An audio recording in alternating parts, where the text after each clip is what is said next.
Thank you, Mr President, and I thank the member for Elwick for bringing the debate on this issue of youth unemployment to the House. Youth unemployment across Australia remains high, consistently double the normal rate. In this respect, Tasmania is no different, but we do have some particular challenges. 2 reports released this year, which the member for Elwick has discussed to some extent, but I'm going to mention also. 2 reports released this year on this issue of youth unemployment unfortunately present the bleak reality for many of our young people. In one of these reports, the Brotherhood of St Lawrence uncovers Australia's top 20 hotspots for youth unemployment, and it found that Hobart and the North and North West regions came in not particularly well in those rankings. We heard 13th and 16th, I believe. This means Hobart is the worst capital city in the country. 13th and 16th from the bottom. Yes, that's right. This is the 20 hotspots for youth unemployment, therefore the highest worst. rates of youth unemployment. Highest rates. Yeah. So as not to be confusing. Keep workshopping it. Just to be clear. Confused one member. Let's move on to the second report. So the second report is by Anglicare, an organisation I'm quite familiar with, having recently come from there myself, and been involved in producing this report in previous years with federal staff from Anglicare. And that's the job snapshot. And that report also revealed that in Tasmania we have a high number of low-skilled job seekers compared to the number of low-skilled jobs being advertised. So that's what that job does. It does a snapshot on a particular weekend or period of time and says in each region how many low-skilled jobs are being advertised as available and how many job seekers that would fit the profile, the skills profile for those jobs, how many job seekers are in that region, and looks at that. Now, what they found in that job snapshot was that Tasmania has the highest in the country virtually of potential applicants from job seekers that would match with the skills for the available low-skilled jobs. There were 14 to 1 here in Tasmania. Now that's high, and it certainly doesn't mean that there would only be 14 applicants for those particular jobs that were advertised during the time of the snapshot, because what we know is that it's not just the people who are minimally qualified for an advertised job that go for it. We know that a whole range of people who have higher levels of qualification because of the competitive nature of the job market will also be going for those jobs. So not just the 14 to 1 applicants to every position that would be directly qualified, they would be competing against a whole range of other applicants too that they would find it hard to compete against. So young people are particularly at risk in that sort of dynamic where you have that proportion of available jobs to likely job seekers. They're particularly vulnerable because their skill level is unlikely and their experience level is unlikely to be as high as other applicants that they might be competing against. In my family, we've got experience of job seeking at the moment, and a recent application went in for a relatively low-skilled job. It transpired that over 400 people applied for that job. So if you're a young person applying for that job, and it's a job that likely young people would have applied for, you would have been competing against a field of 400 plus, many of whom would have been much more highly qualified than was required for the role, and you would have found yourself, I suspect, with barely a look in. Probably didn't get past reading much further than your name. It would seem that jobs suitable for young people feel like they're becoming scarcer and harder to get. As I said, people are competing against a whole range of applicants, not just those with comparable skills and experience, but people who've got much more in the way of skills and experience. And despite these difficulties, the member for Elwick makes the point that the state government has no, it would seem, policy framework to tackle this issue. And it calls upon them in this motion to establish a task force to undertake this function, and I'll speak a bit more about that a little later. I think it is warranted that there is a call for a policy framework, more specifically than broad-based employment frameworks or plans or strategies, because of the particular mix of issues that feed into this situation for young people around employment. I think that warrants the focus and the collaborative approach that would be drawn from a specific policy framework. So I appreciate the call for that, and it's something that I would support. Mr. President, the reason, one of the things I want to talk about a bit more is some of that mix of issues that feed into this challenge that we have. And I think it would be interesting to think about those in some ways, the way we think about health outcomes. One of the things that we recognise in the health space is that there are a number of contextual factors which determine whether somebody's health outcomes are going to be more positive or more negative. And we typically call those things the social determinants of health. These are people's social, economic and physical individual circumstances. It includes things like their income, their housing situation, their level of education, their employment status, their gender, their social connectedness and their physical environment. Now, if we think about that idea of a determinants approach, I think it applies really well to the area of youth unemployment also. I think we can borrow that idea because I think we can think about the fact that there are certainly some very foundational elements in a person's life that make it possible, particularly for a young person, to either more readily access and maintain employment or to experience barriers to accessing and maintaining employment. Some of the examples that we might be thinking about, if we're thinking about social determinants of employment for young people, would be their access to affordable housing, their access to public transport, their access to healthcare and mental health care, their access to childcare, and even simple things such as their access to getting a driver's licence. In the context of youth unemployment, therefore, I wish to speak just briefly about some of those issues because I think that they are things which should be thought about and addressed alongside more narrowly targeted jobs policies. And I think that they are also the reason that warrants us talking about a policy framework on this issue and warrants us thinking about the value of a task force approach to addressing it. So firstly, Mr. President, I'm just going to speak briefly about housing. Many people here will know that I'm a passionate advocate for social and affordable housing for this state. Housing is a bedrock of a successful society, and it disturbs me deeply that we continue to find ourselves in such a dire housing situation with so many Tasmanians simply unable to access an affordable home. This is a crisis which has affected many of our friends and family and neighbours. And it's not least really the dramatic impact of it, the quite dire impact of it is felt by young Tasmanians. We know this because of the 3,300 or so people on Tasmania's public housing waiting list, around 1,000 of those are under 25 years of age. That's 1,000 young Tasmanians who qualify for housing support to live in public or social housing. They qualify to do it, and we can't provide them with an affordable home through our public and social housing system at this point in time. So they are left then to face that situation in the private rental market or, in many cases, facing that situation in terms of homelessness because we are not currently able to provide them with access to a safe and affordable home that they are in fact eligible to receive. We know that young people will be a significant cohort in the private rental market, and Tasmania's tenancy laws are in fact now some of the weakest in the country, and specifically our tenancy laws provide virtually no protection from substantial regular rent increases. And that means that we've seen exactly that in recent years. Young renters have commonly faced rent hikes of $100 a week from one rental agreement to the next.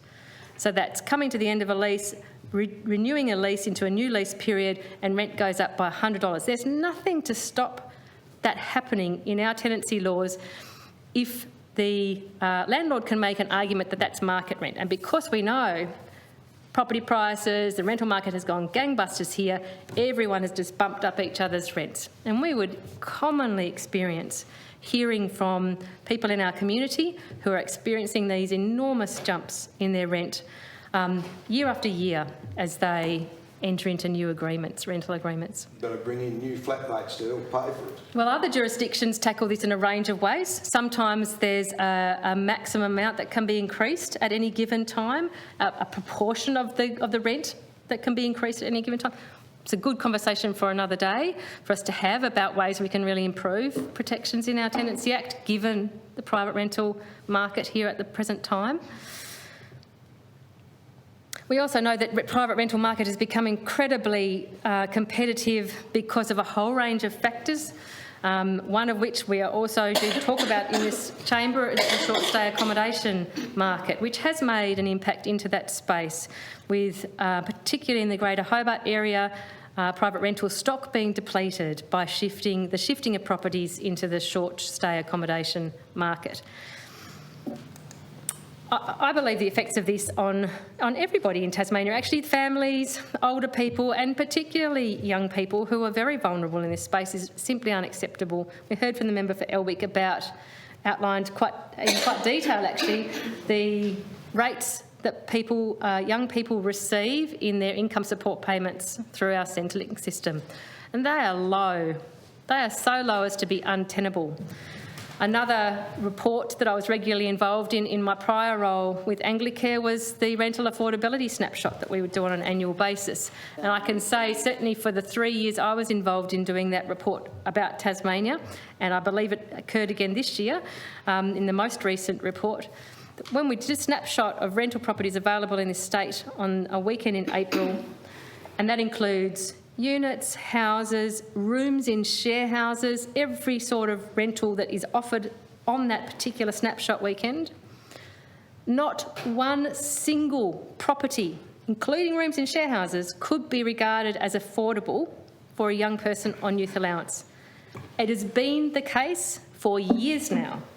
In that snapshot report, not a single property could be deemed affordable.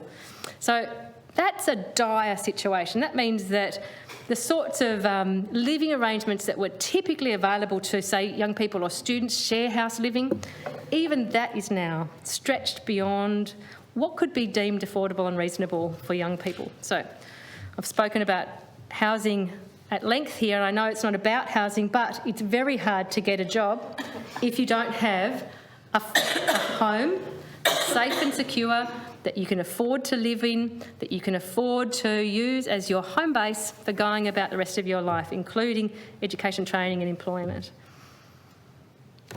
Right. The other thing I wanted to talk about, and again it's in the context, I suppose, of determinants of employment, social determinants. It's really, I guess, a more direct one. We would think there's an assumption there that there's a link, and that's education. The link between education and employment in many ways is quite obvious, but I think it also warrants mentioning in a few particular ways. Through a robust education system, we provide all Tasmanian young people, children and young people, with the ability to go on and into good employment situations and deliver good outcomes for themselves personally, but also for our state. Tasmania has historically had some of the lowest student retention rates, and I'm disheartened to see that we still seem to be hovering in that vicinity or around the lowest nationally. I think we're the second lowest rate in the country at the moment.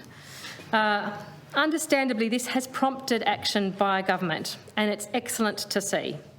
Steps are being taken to tackle this exact issue, and I welcome the work that's been done actually by successive governments, but particularly by this government. There's been a lot of focus, particularly around the years 9 to 12. The extension of high schools has been mentioned to some extent today. It's not something I'm going to talk about in detail. I think it may serve well some young people and assist them to complete their education and move through to employment. I think that is a critical time to keep young people involved in education and employment, and efforts to do that are really welcome. One thing I would mention though, and it's something that I'm familiar with again from previous roles, in a way it bookends that year 9 to 12 focus, and that's that we've also made efforts again across a few successive governments, probably over the last 10 years or so.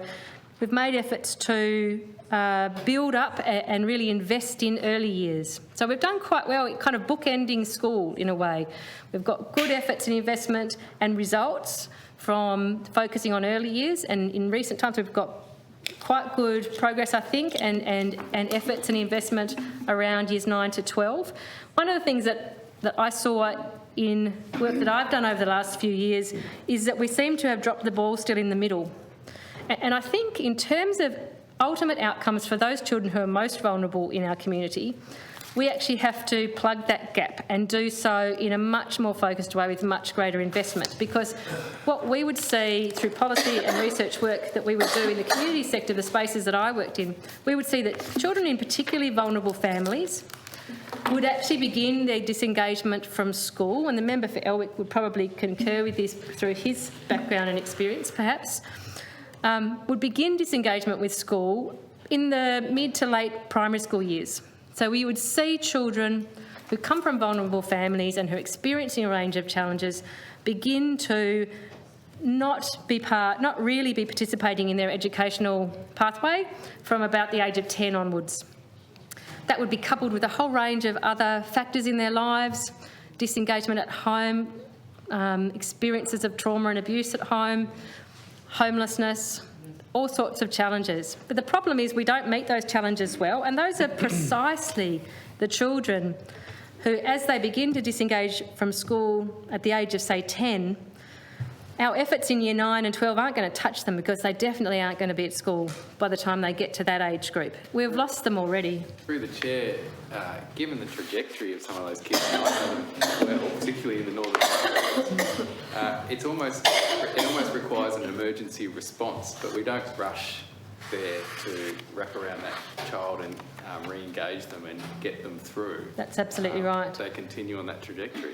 That's exactly right. We're failing miserably, actually, highly vulnerable children in those middle years at this present time. We, in fact, have absolutely no response to unaccompanied homeless children under the age of 13. So 10 to 13-year-old children, if they are homeless and unaccompanied in the state, we have nothing that we currently offer them in the way of care and support. If you have a 12-year-old present to a shelter in this state as an unaccompanied homeless child, the shelter has to turn them away. That's the situation we're in. These are the children... Through the chair again, on that, there is a government task force on unaccompanied youth at the moment. Indeed, we have one. Gosh, that'd fit well alongside unemployment. I could include them in the other discussion. They'd be a stakeholder, no doubt. I'm getting a bit distracted, I think, from the core here. But I think partly that's because there are a lot of different factors that sit around this issue. It's not as simple as focusing narrowly in around creating jobs or focusing narrowly in around a particular sorts of employment and training. There are a lot of other things that sit around a young person and their ability to access and maintain work.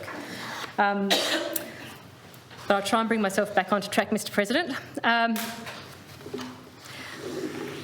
I was going to speak very briefly about our VET system. Our TAFE system is crucial to getting young people into the workforce, and I'm pleased that there's been some additional funding committed in that space going forward. I believe that comes on the back of actually a bit of an erosion of that space by the state and federal government over more recent years.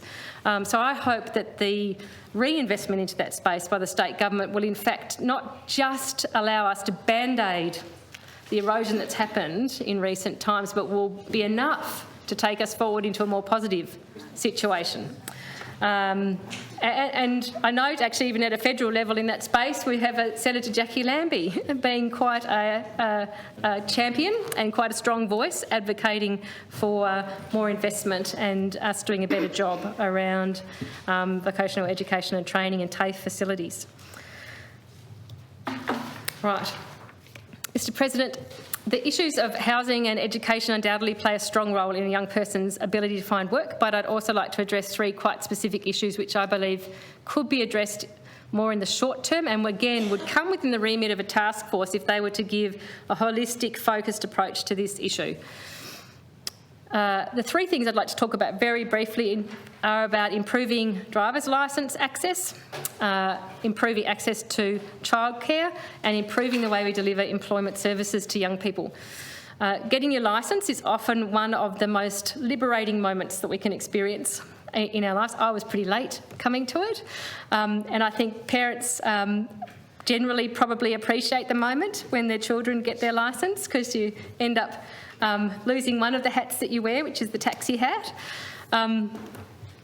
But that feeling of liberation is perhaps even more strongly felt here in Tassie, because having a licence in the car is particularly important given our geographical spread, our limited public transport options.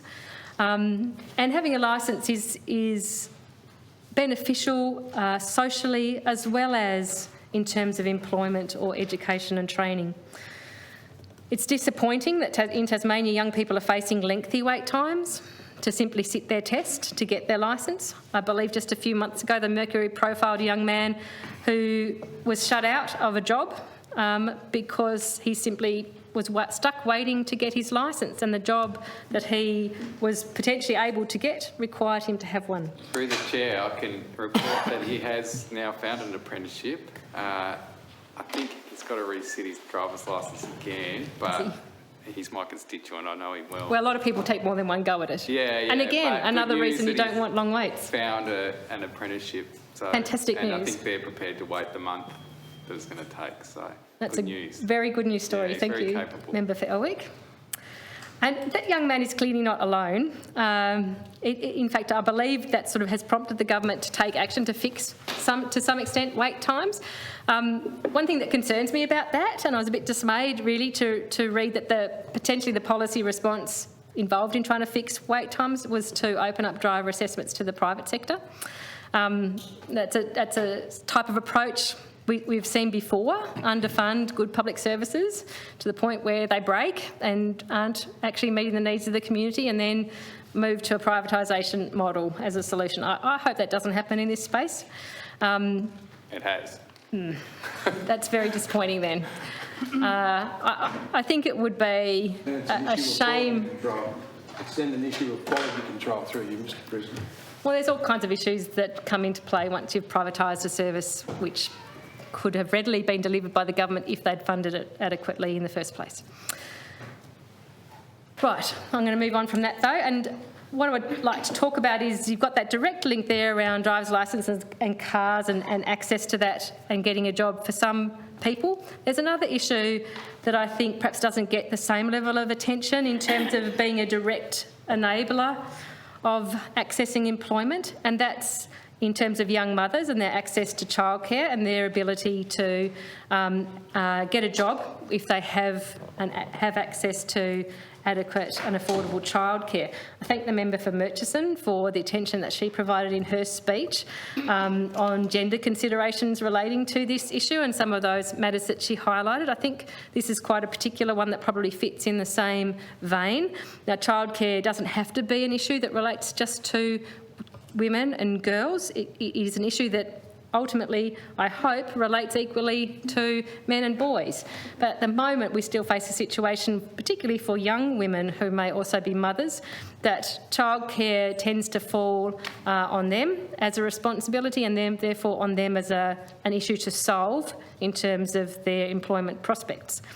I note in a report that was done by PricewaterhouseCoopers around the importance of tackling the high number of NEETs in Australia. And NEETs is a term used to describe someone who's not in education, employment or training. In that PwC report, it was interesting actually for a number of reasons, but it would be actually very interesting to consider for a task force the range of matters discussed in that report. But one of the things that I did note here is that it estimated that 1 in 10 young people in Australia have NEET status, and that within that number, young women are overrepresented.